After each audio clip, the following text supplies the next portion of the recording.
সাইডে হতে এখানে থেকে না তোমরা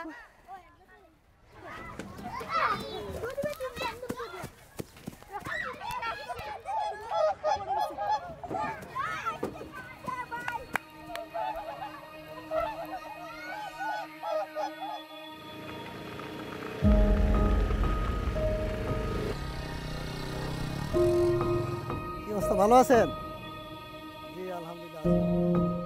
22 সালে যে বন্যাটা হয়েছে এটা গিয়ে দেখলাম যে পানি বাড়তেছে, সদস্যদের আমরা অ্যাওয়ার করি যে আপনারা যত তাড়াতাড়ি সম্ভব বিভিন্ন আশ্রয় কেন্দ্রে চলে যান। আমি আমার ব্যালকনি থেকে ওই ফুটেজগুলো এইরকম ভয়াবহ বন্যা ছিল। ওনারা বললো না তেমন একটা পানি হবে না, কিন্তু 11টার পর থেকে যখন পানি বাড়া শুরু হলো তখন যার জির মতো বিভিন্ন উঁচু জায়গায় বাসায় বা আশ্রয় কেন্দ্রে আশ্রয় নেয়।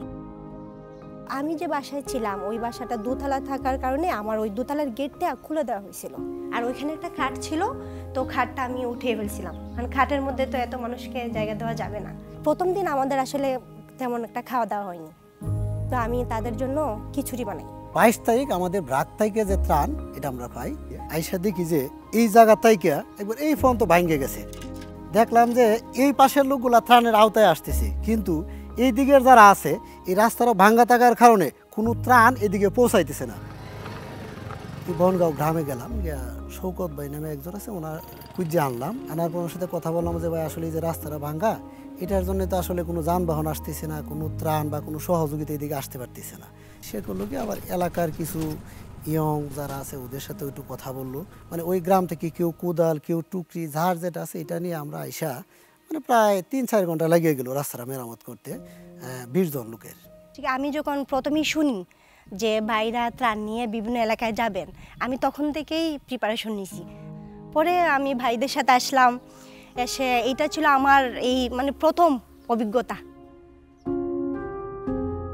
ত্রাণ নিয়ে আইসা দেখলাম যে এই যে বিল্ডিংটা এইটাতে গবাদি প্রাণী হাঁস মুরগি, আর এই বিল্ডিংয়ের একবার 4 তলা পর্যন্ত প্রত্যেকটা রুমে গাদাগাদি করে মানুষ আছে। তো মাঝের রুমে গিয়ে দেখি নাম আসছে 13 জনের, কিন্তু আমি তাকায় দেখি যে পরিবার আছে 15টা। তখন একজন বললো যে ওই যে 2টা পরিবার দেখা যাচ্ছে ওনারা আসলে মোটামুটি ভালো সম্পদশালী ছিল, ওরা অতীতে মানুষকে সবসময় বিভিন্ন সুযোগ সুবিধা বা সহায়তা করতো, এখন ওরা আসলে কারো কাছে সহযোগিতা নিতে লজ্জাবোধ করতেছে। ওই কথার উপর ভিত্তি করে আমি ওই 2টা পরিবারকে ত্রাণের প্যাকেট ভাড়াইয়া দিই। আমি নিজে কোনো কিছু করলে আমার এতটা আনন্দ লাগে না, কিন্তু আমার দ্বারাতে যদি কারো একটু উপকার হয় তাহলে এটা হচ্ছে আমার সবচাইতে বড় আনন্দের। আমি ট্রান্সফার হয়ে গেছি, সমস্যা নেই, আমার মতো আরেকজন আছেন আমার পরিবার। মানুষের যদি ইচ্ছা থাকে যে আমি এই কাজটা করব, যত কষ্টই হোক এটা করা সম্ভব।